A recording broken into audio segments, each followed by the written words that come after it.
good evening. It's a late edition of the Robo Writers Podcast. As always, I'm your host. Ride with me, my co-host with the most, Nikia Jones. We actually got a guest sitting in with us. B-Dot Bottles himself, my boy Brandon. He's going to help us out with this thing.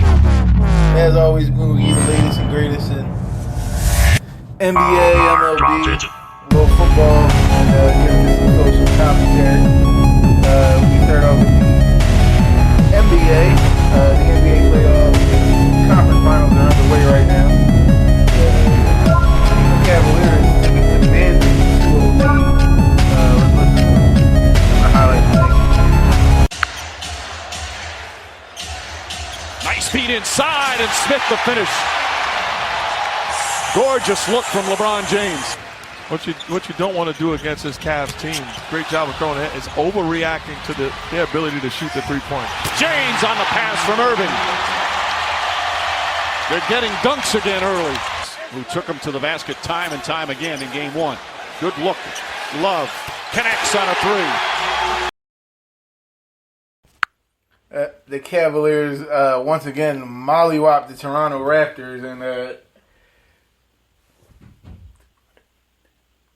and take a 2-0 commanding 2-0 series lead in that one. That one looks like it's over before it even started, if you ask me.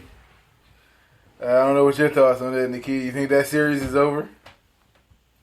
It might be. Might be over.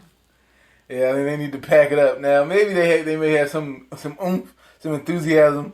As you know, they got Game 3 at home. Your boy Drake will probably be there. And maybe he'll be able to do his cheerleading thing and get something going. But if they don't, it's going to be really quick.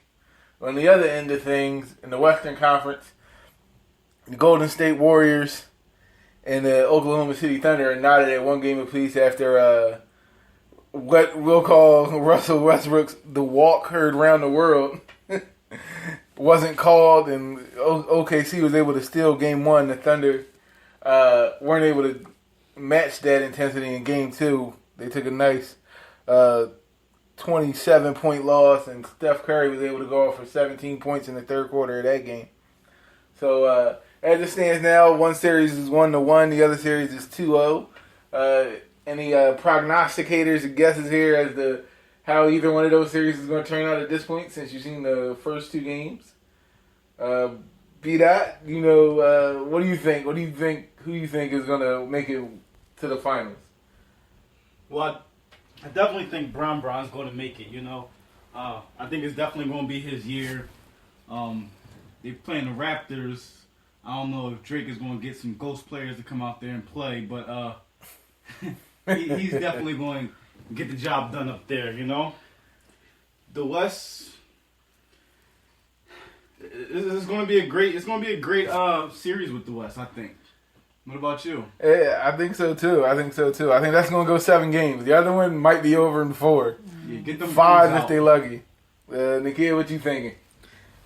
You already know I'm not a LeBron fan. So. Oh yeah, you called him a hater last week. Remember that? I don't want him to. Last week. He called you a hater. I don't want him to go much further, but it is what it is. So if he does. I mean, he has good games, so I don't hate that part, but I just don't want him to go any further. I'm fine. Okay. So that about wraps it up for the NBA. One last note, your Philadelphia 76ers came in with the number 1 overall pick in the draft. Looks like Sam Hinkie's process is finally working itself out, although he's not here to see it. I just don't understand, because he's going to get traded. Whoever they pick is going to get traded. We got the number 1 draft pick. We're going to trade him anyway.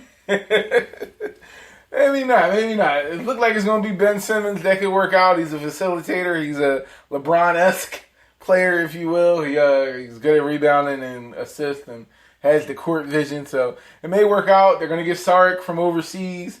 So let's see what happens with the Sixers next season. It looks like this is supposed to be the beginning of the upswing that Sam Hinkie was telling us about. That unfortunately his demise was a little too early And now he won't get to see what his Sixers will wind up doing in the future. But yeah, Philadelphia 76ers got the number 1 pick. Lakers got the number 2 pick. And the Boston Celtics, because of some trades, got the number 3 pick in the NBA draft. We'll see what they do with those. Next up is the MLB. A little baseball. The bigger story in baseball might have been that big right hand that Jose Batista took. Courtesy of I was just Odor. like, when did baseball players get so gangster? Like, he just went on with like a right hook. Like, This the one that they show on ESPN where they're clearing the benches? Yeah, that'd be that one. The one where he's giving him that one piece spicy. yeah. No biscuit. Yep. I mean, you saw, like, if I can dissect it for a minute with my boxing prowess, you see Jose Batista came in all wrong anyway. From the rip, he was hand down, man down. You can't walk up to anybody who just shoved you with both your hands straight down. You're asking for trouble. If that dude wanted to fight the minute Jose Batista slid in a second, and you saw what happened. It was a shove, and the next thing was a right hand coming across. So, that all being said cost Odor 8 games. Nikki, do you think that 8 games sufficed, or should it have been more, should it have been less? 8 games is fine. It'll be enough. I think he, I mean, whatever was going on in his mind, like, I guess he had to do what he had to do. So he didn't want to see him off field. He planned to see him on field. So it's on site. It was on site. on field. There's going to be a misunderstanding. So he did what he had to do, I guess. Yeah, well, Vida, do you think he deserved 8 games for that right hand? Yeah, especially after both benches cleared out. You know, I didn't really get to see the extent of it, but I caught a couple clips of it, and, you know, part of what I caught was just the benches clearing out, you know. This isn't hockey, you know. It's baseball, I was guys. thinking that too. Yeah, and when you get all those people together, it's so easy for somebody to have a freak injury, tear an ACL, tear an Achilles or something, or twist something, or hurt something the wrong way. So anything that instigates those bench clearing brawls really needs to be watched. Agreed. So that was our MLB coverage. Also, the Phillies are doing pretty well. They're in second place at the time of this recording, which is good. I mean, I don't think anybody really saw that coming. We always thought they would be as bad as they were last year. I mean, they lost almost 100 games last year, so people thought it would be more of the same, but they've actually surprised us. The pitching looks strong. They're actually getting hitting as well. And we'll see down the road whether or not they can keep this pace. Right now, if the playoff started right now, they'd be the number 1 wild card in the National League. So, some cheers for the Phillies. Man, enough of the sports. We're going to hit into some hot topics, things that's just been going around, things we've been meaning to touch on, just to get some ideas on how people are thinking. As we all know, over this past week, or a few weeks actually, there's been a lot of hubbub and a lot to say about the bathroom situation, specifically in the Target, where they're now allowing transgender people to go into the bathroom that they fit the gender they associate with. So I'm eager to find out what my compadres here think about that. I mean, I'll give my little spiel as well. Let's start with Nikia and Nick. What do you think about that? America is going down and going down fast. It's a sad day. I'm sorry, whoever disagrees with me on this one, but it's a sad day in America where you have to share a restroom with a man, or a man that's pretending to be a woman, or what have you. I just don't agree with it. However, I have been to a restaurant where men and women are in the same bathroom. It's no men's room. It's no women's room. It's just everybody. I never personally had a problem, because every time I'm going in, miraculously, it hasn't been nobody else in there. But at the same time, it's just sad. I can't see because it's sad to me because this is not something that's going to be at a restaurant or mall or a store or something like that. Like, they want to do it across the board. So they want it to be in your little kids' preschool, elementary school, high school, after school program, what have you, to have these transgender bathrooms. And I just think it's uncalled for. What if you don't necessarily teach your kids about this kind of stuff, or don't want them to know at a certain age? Like, you might plan to tell them, but you might not plan to tell them until they are 10 or 12 or something like that. So to have it forced, to have them to force you to have to tell them at whatever age that you're going to have to do it, I just think it's wrong, and I don't think it should be done at all. Period. Brandon? So hate me if you want, but well, I'll give my 2 cents in a minute. I'm eager to know.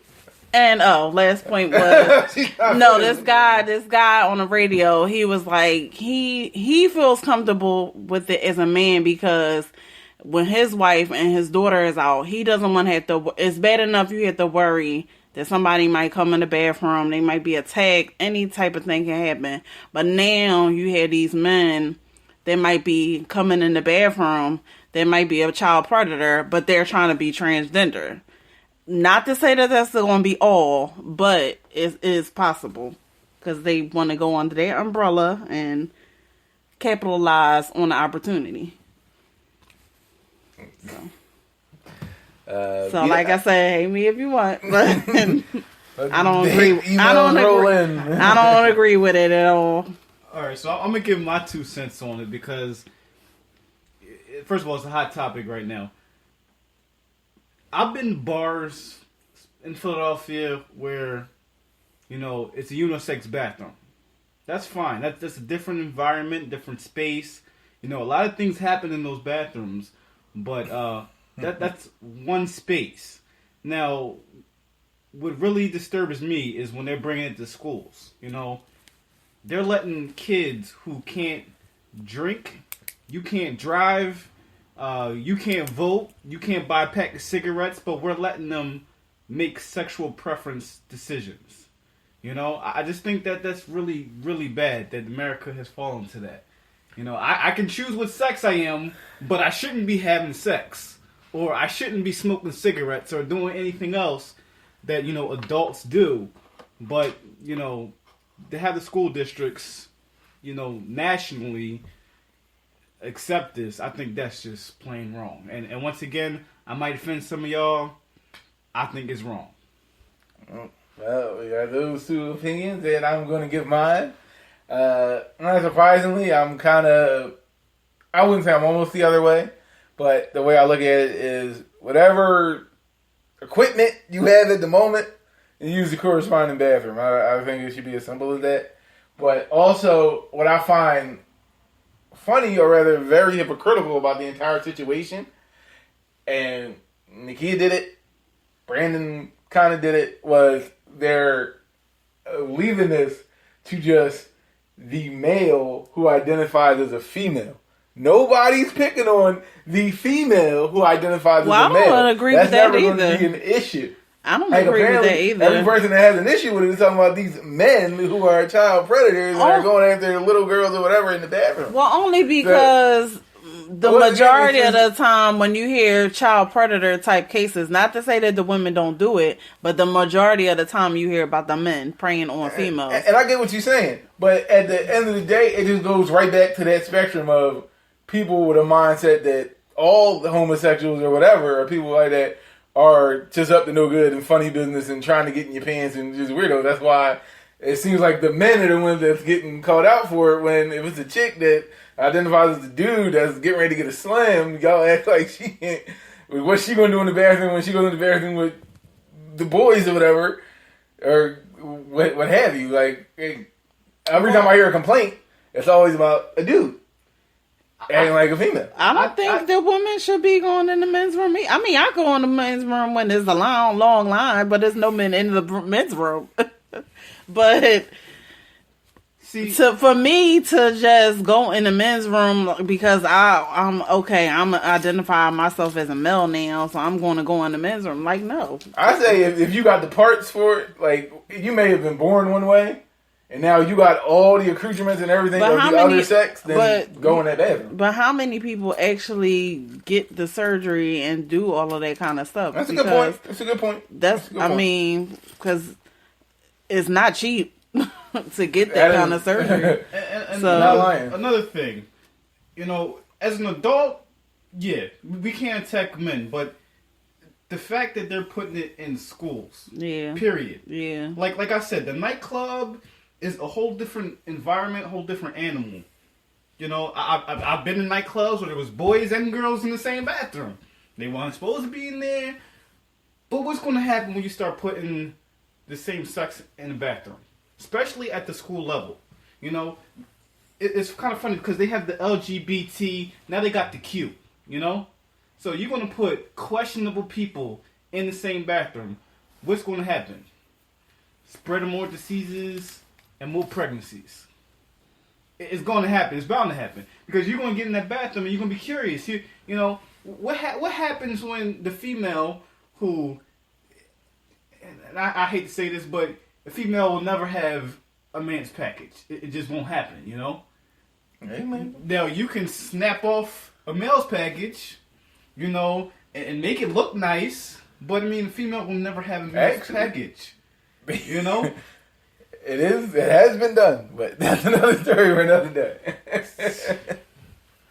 Well, America's going to hell very quickly. The world's going... and that's another thing. Why is this only an issue in America? Are they talking about this in Europe? Are they in other civilized in other countries? places it's even worse. There's no, I don't know the word I'm looking for, acceptance of any of this. In a lot of places, it's automatically death. It's not that you gay and they kill you. My whole thing is, I've always been a fan of acceptance. I've always been a fan of, especially like in the schools, like I came from a setting of doing the preschool thing and knowing that I always think that the younger you are, that you learn that there are different people and they are a different way, and they, regardless of how they are, they're not to be mistreated or disrespected or not given the same rights because they are different. What happens when you take that away, or you learn it from a specific setting? It's going to come with somebody's motivation to it. If it's a parent teaching you this and that, they're going to come from whatever motivation they have. If they automatically dislike it and they think it's disgusting and they're an abomination, that's the angle they're going to put on it. But if you got somebody who's a professional that's given a centered opinion, then they have no horse in the race. And there are people like this, there are families like this. That's like saying you're going to pull your kid out of school when you find out it's a kid in your kid's class that got two mommies. Oh, I didn't know that going on here. My kid can't go to this school no more. But it's life. It's real life. To me, it's a difference between teaching your child that every family is different. This family might have two moms. Family might have two dads. This family might be two aunts raising kids together.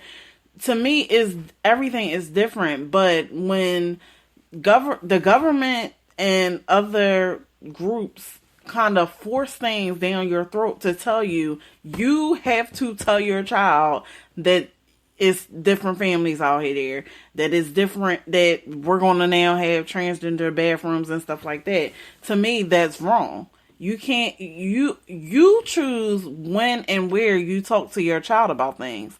It shouldn't be the other way around. I understand what you're saying, and I somewhat agree with it, but I just think that's how bigotries and hatreds begin. You're taught to hate. You're taught to dislike this person because somebody taught you that. That person's disgusting. You need to not like them. You need to hate them. You need to think they're an abomination or whatever. And by making it so that, it's told in a neutral setting where, like I said, the person teaching this doesn't have a horse in the race either way. They're just telling you this is what it is and this is what's out there and how people should be treated. Whenever you get it from one place where it's not structured, that person's going to have an angle toward it. They just are. It's just human nature. However you feel about the certain subject is how you're going to teach the subject. That's just how it is. And I agree with that. That's how little people grow up to be racist because their parent was a racist and told you people who are colored are bad. It's not they should learn in school and that colored people are good or whatever. No, it's the person that was at home that taught them that. Yeah, but at what point do we let people, I'm just saying it's that type of stuff, and the reverse of it, not wanting to have any exposure to it, that allows people to, that natural human fear, to fear what's different or fear what you don't understand.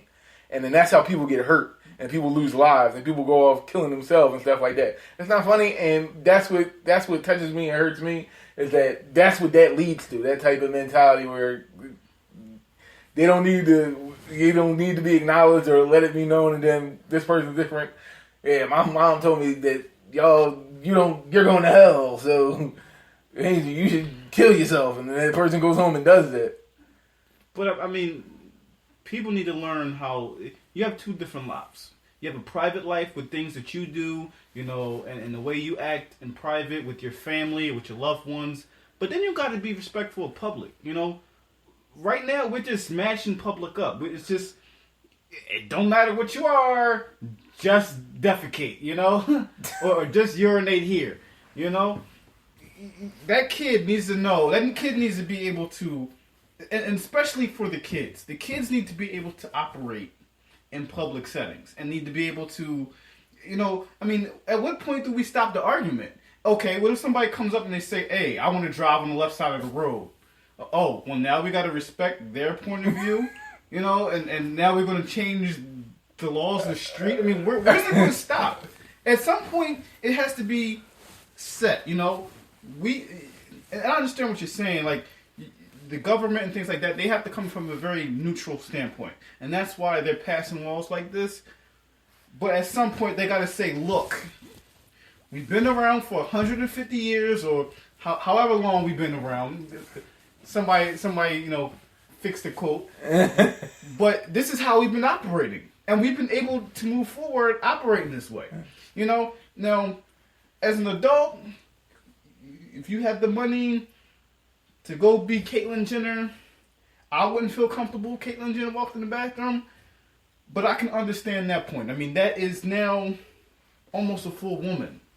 But I mean, how many kids in third grade are transgender? How many people, I mean, you might have that in the more wealthier school districts, more wealthier neighborhoods, but that should be a case by case. Look, we know what Johnny is, we know what Johnny identifies with in this neighborhood or this society. We should be able to let Johnny be Johnny. But I mean, come on. We've got a public school with over 500,000 kids. Half these kids don't know what they want. One day they want to be a basketball player. Some can't even read. Yeah, they can't even read the woman's sign. Some of them can't read. Some of them can't read. Not half, but a lot of them can't read. But yet, y'all want to have transgender bathrooms for kids. Adults deal with it. Kids, leave them alone. Let them be kids. Let's put them in recess. And let them play. It sounds like we got a nice, fruitful debate on that.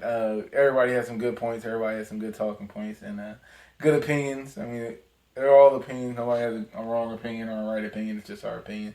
And like I said, I felt the way I felt. The other two, they felt the way they felt. There's nothing wrong with that.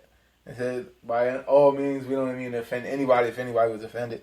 That's not where we're coming from. We're just giving our opinion on the situation. Moving on,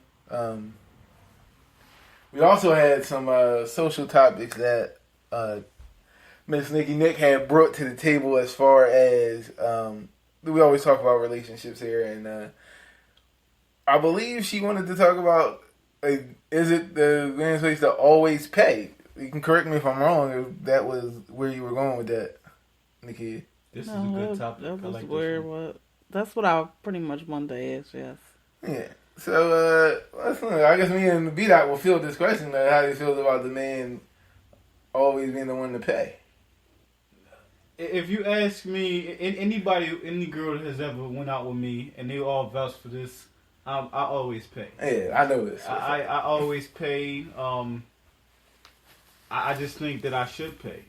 But I think that it should be a point where, if we've been doing this for a while, especially if we're going out a lot, we need to go Dutch at some point, Hey, you got this movie, I got the next movie, let's break it up sometimes. But I mean, I never go out. I never,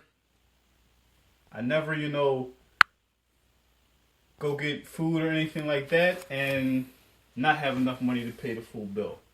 Just me. What about you, Rob? I'm the same way. Once again, I'm one that's old fashioned. It's like you always was brought up to pay, to be generous, to take care of the person you with, to show them that they're special by making sure that they're taken care of. I'm gonna pay for this. I'm gonna make sure I have it. But like you said, after a while, we've been doing this for a while. Now we need to start going Dutch, or maybe even you treat. There's nothing wrong with the women treating y'all liberated. You the independents and whatnot. I mean, independent women, all that. But if you start off, I believe a man should pay for things or whatever. Now she doesn't want that. She from the rip is like, yeah, I got mine. I don't need you money. You don't need to buy me no drink. You don't need to do none of that. Like we discussed last week.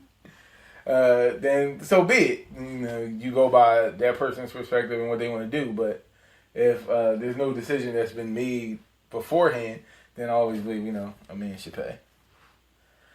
So hope that gives you some clarity on that, Nakia. We're not gonna I didn't have no clarity really. My opinion is, I guess, similar to y'all.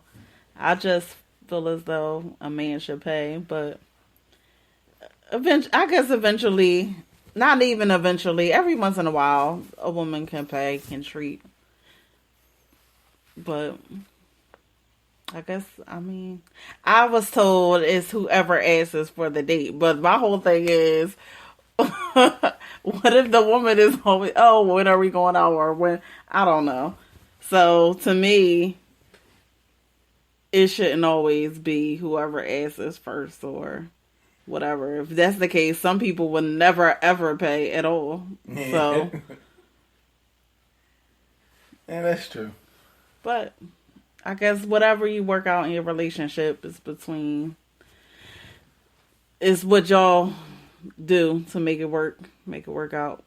So nothing wrong with that. So can I just throw a question in here? Sure. Quick? So what about where you go? Would you, from a female's perspective, would you rather the dude just be like, oh, I'm paying for this and we're going here, here, here, and here? Or would you rather like, oh, well, I wanted to go here, and throw you 2 cents, and, no matter what you wanted to do, the dude still has to pay? Well, well, that's the whole planning part of the date, right? I mean, we would just plan it, I guess, either before or during. Like, do you want to go here? Or do you want to have drinks here? Then we go here. So, I mean. Well, I guess what I'm kind of pointing at is, should the man always take control? Especially since he's paying. That's a good question. Not always. I mean, you might want her input sometimes. I would think. Like, even to give somebody some choices. Like, oh, I was thinking about getting sushi, pizza, whatever tonight. Like, yeah. What do you think? Do you want to do that? Or she'll say yes, she'll say no. Oh, so or something like that. Like, to me, it wouldn't be wrong to just get some input or something. I mean, but then sometimes you just want the man to choose. Like, okay, you plan a date for us, place, time, where for us to go. I'll be there. I'll go. Yeah. And my whole thing is, it's all good for that, but you definitely start that off in the beginning. Because it kind of gives you a meter as far as where this person's head at. This person is constantly asking you when you want to let her pick the place, or you can go wherever we want, and then she always picking some super high-end craziness. And then when she get there, she make her own menu up. Cause she want one from here, and one from there, and one from there. And all of a sudden you realize she just trying to get off on your meal ticket. Exactly. She trying because to you know you paying and she picking away. So you gotta be careful before you wind up asked out because you're trying to, you're trying to put the chick on the pedestal. Yeah, but somebody who's respectful shouldn't do that because I guess a model that I have, I never go out with somebody and like we're going somewhere and I see lobster tail. Oh, I'm going to get the lobster tail. If I don't order it normally on my own, if nobody was there and I'm ordering it, paying for it my own, I don't order it with somebody else. Because my whole thing is, why just because I'm going out with you, I'm going to have you pay $40 for an entree for me when I know damn well I'm not paying $40 for an entree for me. I'm only paying $25. So, for me, you shouldn't do something like that. If you're not willing to spend $100 on yourself, don't go out and have somebody else spend $100 on you. Did you hear that, ladies? Mm-hmm. Don't go out just looking pretty, okay? I mean, I've had it done, I've had it done. Took Shorty out. We got to the restaurant. She picked the place, and she literally looked at the menu and picked a different item from 3 different meals and made that her meal. I like the shrimp that come with this, and I like the noodles that come with that meal, and I like what? Yeah, I was going to say that sounded kind of personal when you described it the first time.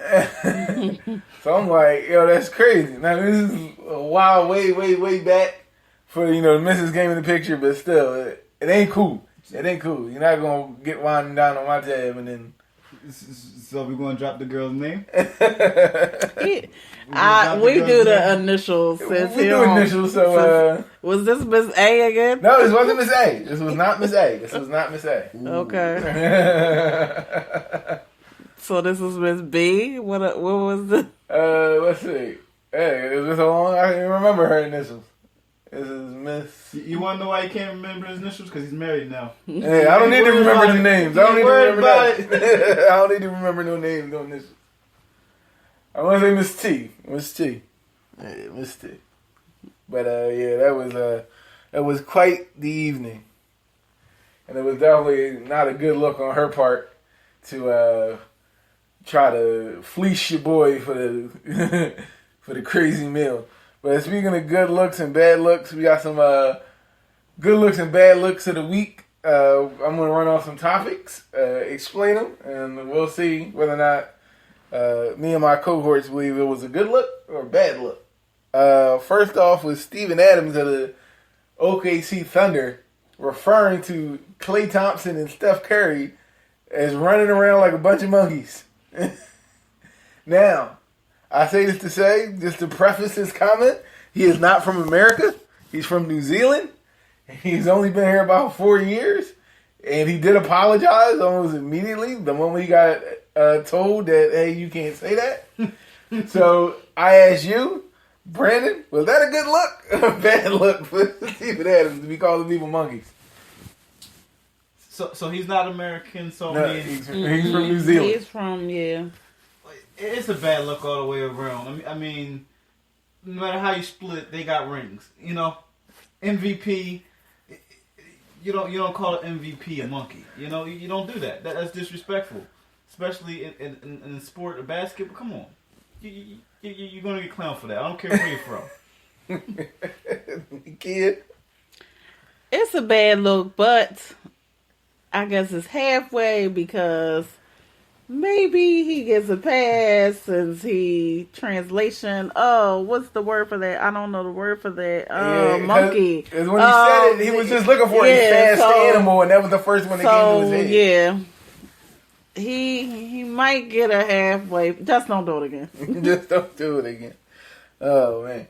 So, I'm going to go the same route. It's a not so good look for me. I mean, it was a completely bad look. It's a not so good look. He did correct himself. I think it was the moment he said it, and then when he was able to get back to the locker room, his teammates were like, you can't really say that here. You can't refer to any African American as a monkey. It's just not done. And he learned from it. The moment he got a chance to tell somebody or get it out to the media, he did that. He apologized. He didn't mean to offend anybody. So I'm going to give him the benefit of the doubt, as they say.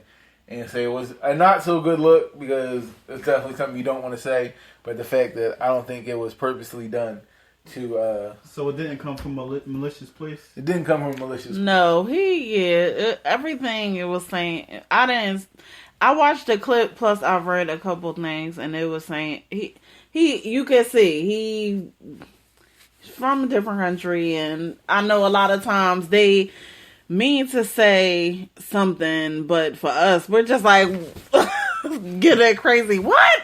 You get what? Just so I mean. Somebody need to teach him quickly. Yeah, I think his teammates probably schooled him a lot on that. Russell Westbrook put him aside like, look, bro. Yes. Man on the monkey business, bro.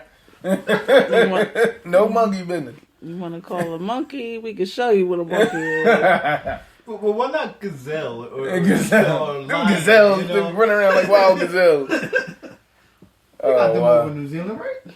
I'm not even sure. That's a fact check that. We don't fact check.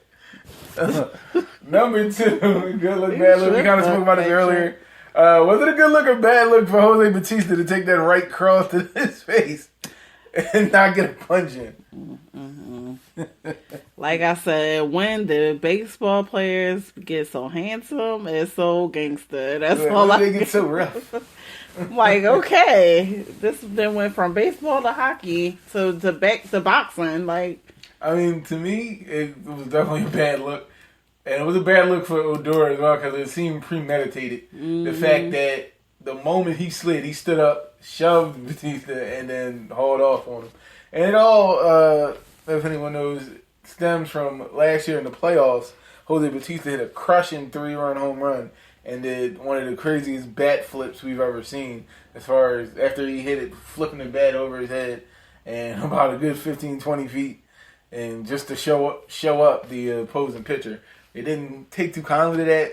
Texas lost that series. And I'm pretty sure they were waiting the next time they seen Jose Batista to let him know what they thought of that little theatrics. So for me, it was definitely a bad look on Jose Batista's part. You can't go out like that. You can't, once you get pushed, come in with your hands down because you asking to get hurt. And that's exactly what happened. I was surprised he didn't fall all the way to the ground. So maybe it was a good look for that, the fact that he didn't hit the ground. But he was definitely like he got rocked. So I don't know if you have anything else to say about Jose Batista catching the halo. Well, like I said earlier, I didn't get to really see the whole thing. I've seen the highlights here and there. I mean, it's definitely a bad look for him.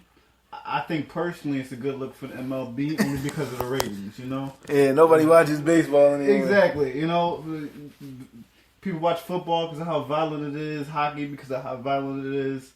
So I think people are going to start watching baseball now, you know? Yeah, and that's the thing. There's been a lot of drawback from the new school and the old school players. Like, the old school players, they don't like the bat flips and the taunting and I hit the home run and as I'm walking around the bases, I'm slow bobbing with it, staring you down. They don't like that, but it brings excitement to the game, and it's what the new school is about. So they're going to have to get used to it because it's here to stay. I don't think it's going anywhere. Look at the ratings of Cam Newton, you know? Win, lose, or draw, people watching him play, regardless. Pretty much. Number 3, up next, good look, bad look. I don't know if anybody's seen it, but Tiger Woods had his annual Tiger Woods tournament, and there was a display where he had to hit. It was just a par 3, and he was as far down the fairway as he could before you get to the tee. On the green, there was only a lake in between him and the green, and it was about 100 yards away. He took 3 shots, and all of them landed in the water. But Tiger is still saying that he plans on coming back. Is it a good look or a bad look for Tiger to be thinking about coming back and he can't make a 100-yard shot just to get the ball on the green and he's swimming in the lake? What do you think? Do you think it's a good look or a bad look for Tiger to think he can come back? You go either way. It's a bad look on his game, of course, but I think it's a good look. I mean, you want to go out like Peyton Manning, you know? You want to go out on top. I mean, he's one of the best golfers to play the game. One of them, you know, he's drawing ratings to the game as well. So, I mean, he has that Michael Jordan mentality. You know, I saw an article not too long ago where they were saying that Michael Jordan told him that it's time to retire. Or he was trying to tell him it's time to retire. But, you know, he doesn't want to go out on the bottom. He wants to go out on the top, you know?